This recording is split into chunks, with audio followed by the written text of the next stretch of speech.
What's up guys, my name is Ace, and we're into the third day of the beta for Modern Warfare 4, and we just recently got a solid list of patch notes for today's update, and I wanted to go over those today, but first, I just wanted to briefly cover what changed yesterday. I didn't make a dedicated video, partially because I had a migraine yesterday, so I was just struggling through my day, and also because I just felt like a lot of people were just starting to get a feel for the beta anyway at that point. So just a really quick recap of some of the basics from yesterday's update. They did very slightly nerf the ISO Nightshade, but not by a super large margin. Like, it was still the best gun in the game, at least in my opinion.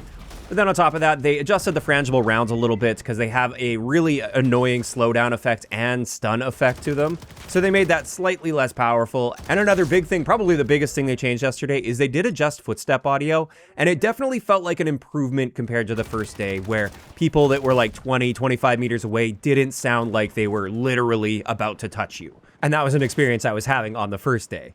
In saying that though, footsteps were still very audible. So now let's talk about today's update, which is a lot bigger. There's a lot more going on here. And the first section here is just talking a little bit about the feedback they've been receiving. And the first thing they said is spawns. The beta is critical for testing multiplayer spawns because it allows us to find patterns across a huge volume of matches.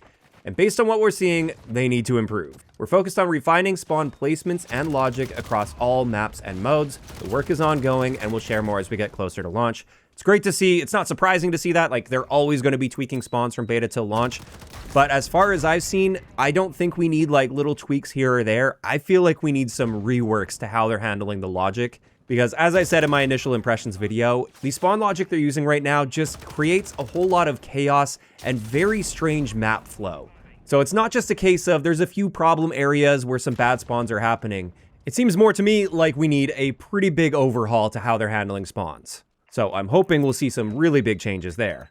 Next up, they'd mentioned time to kill remains a focus, as they're identifying weapons that are killing too fast and adjusting based on feedback with in-game data. And that's something that I've seen a lot in the community. People are saying the time to kill does feel too fast. And I will be going over some specific adjustments they made in today's update. After that, with this patch, we now have access to the map Lotus. Also, they added Transit 24/7 and Gunfight 3v3. And in the firing range, they adjusted the brightness to improve visibility. And it is so much better after this patch. I actually had no idea there was even a bench and these guns on the back here because it was just like complete pitch black for me. So it's nice that I can see a little bit better what's going on in the firing range. As for kill streaks, when it comes to the attack helicopter, they've reduced the health on that by 45%. And while this is one of the somewhat higher end streaks that we have access to, at least at this point in the beta, so I wouldn't want it to be shot down like way too easily. You should feel rewarded for getting that streak. At the same time, I definitely feel like this thing was too tanky.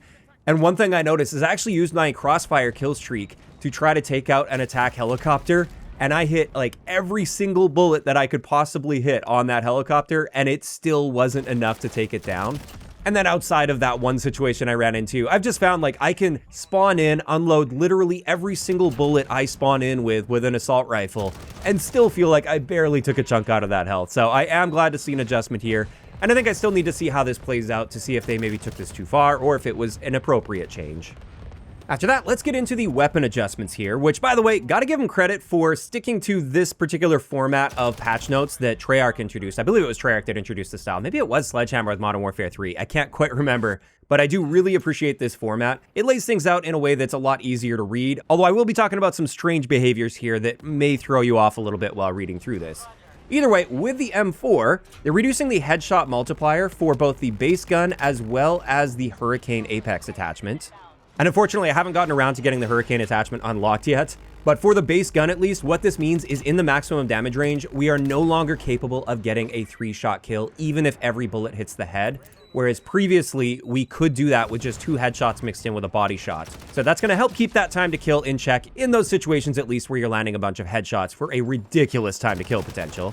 Then for the Patriot XMR, while this is only available in Gunfight, they also reduced its headshot damage from 1.42 down to 1.22, so pretty significant adjustment there as well. And then for the Kastoff 545 Apex attachment, they've reduced our body shot damage potential from 36 down to 31 up close, meaning it's no longer going to be a 3-shot kill to the body in that maximum damage range, whereas previously we could get a 3-shot kill.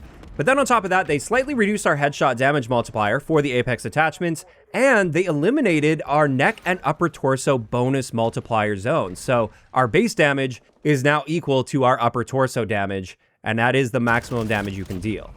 So next up in the SMG category, the ISO Nightshade saw additional nerfs, and these ones were much more significant than yesterday's nerfs because we no longer get a 4-shot kill to the body with the ISO Nightshade up close. It's now going to be a 5-shot kill unless you're mixing headshots into the equation. And they also adjusted our headshot damage here, and this means we have to actually land 2 headshots mixed in with upper torso shots if we want to maintain a 4-shot kill. So this was actually quite a significant nerf to the Nightshade. Although this is where I just wanted to point out how the patch notes can be a little bit deceiving at times.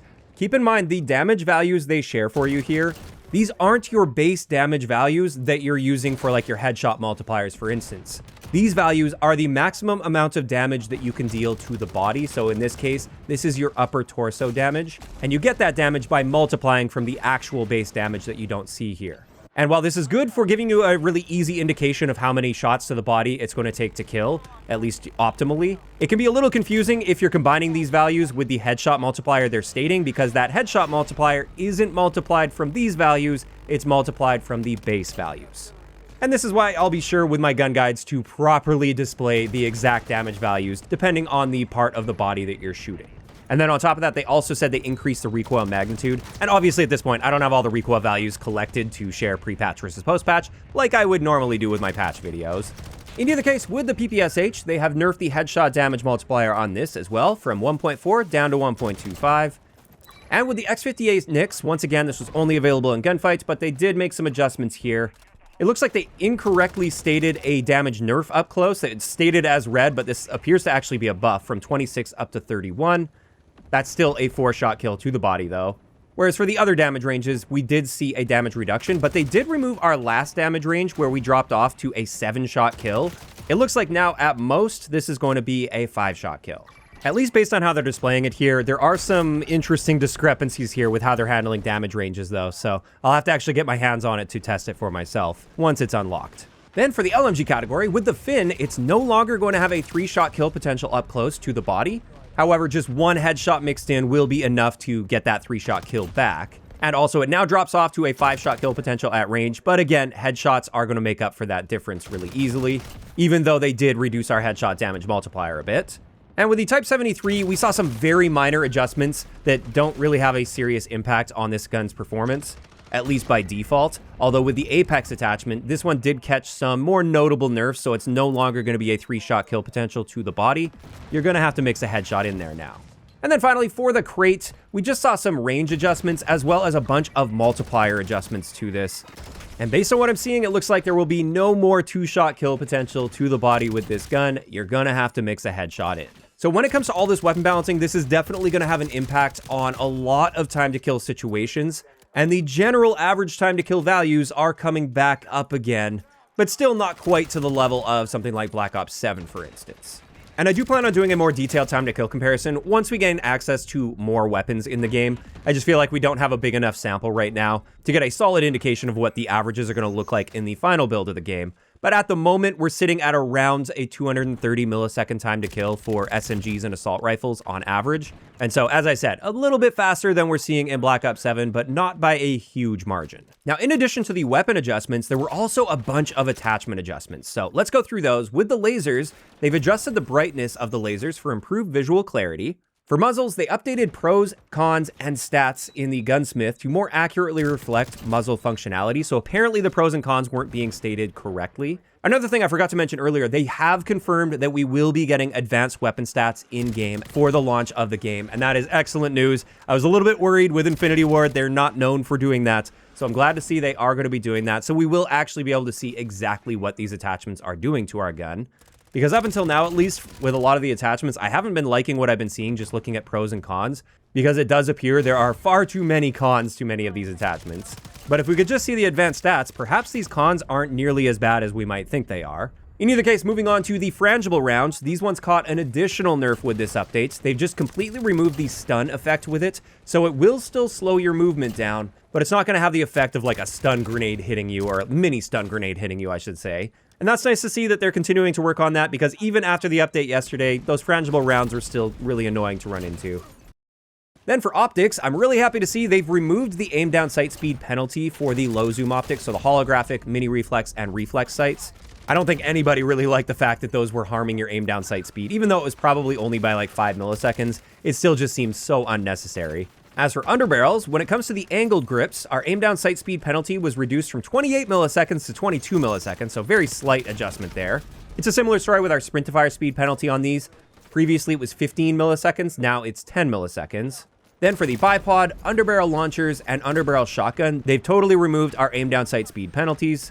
And for our vertical grip underbarrels, our aim down sight speed penalty was reduced from 22 milliseconds down to 18 milliseconds. Again, super minor adjustment. And our jog speed benefit was increased by 17%, and our strafe speed benefit was improved by 50%. And that's a nice start, at least. I still feel like strafe speeds in this game are way too slow by default, and we don't have enough options to improve those strafe speeds. But at least this looks like it's a step in the right direction in that particular area, so I am happy to see that. Next, let's talk about audio, and we saw some adjustments here. They increased the audio volume for kill confirm pickups, domination point captures, frag grenade fuses, and the attack helicopter. And they've decreased audio for explosions on Transit 213, which is nice since there are a lot of explosions in close proximity on that map. And also they've rebalanced the audio mix for the artillery beacon. And these all sound like solid adjustments. As I said, I still feel like footstep audio may need a little bit of tuning, but they tuned it yesterday. Maybe they just need to collect a bit more data on that. So time will have to tell when it comes to that one. And then on top of that, we got a fairly long list of bug fixes. I'm not going to read through every single one of them because many of them are just like edge case things. But some of the ones that stood out for me are FPS drops when readying a flash grenade. So if you're holding a flash grenade in your hand, it was causing some big FPS drops. That should be fixed now. Also, the blood effect was sometimes staying on your screen longer than intended, and that should be worked out, which is nice. A big one here is they fixed an issue where animation timing discrepancies could occur when observing other players transitioning from slide to sprint. So hopefully, at least in some cases, that will make the movement when looking at enemies feel a little bit less janky and a little easier to track and anticipate. And then there were just a bunch of other ones, largely like UI fixes, which are nice to see, but they're generally not going to have an impact on your gameplay experience. So those are the things that have been adjusted with today's update. However, they did also point out a few other known issues that they're looking into. The first one is gunny notifications. They're going to be reducing the amount of times those are going to be popping up. They're also looking at trimming several countdowns, including map voting time, in order to get people into matches faster. For the kill cam, they're investigating an issue where dying in close proximity to achieving best play can result in inaccurate replay. And I think this is referring to the situations where sometimes you see people like warping through walls or like apparently having wall hacks. So like it looks like they're just wall banging somebody when in reality, that's not what they saw on their screen in real time.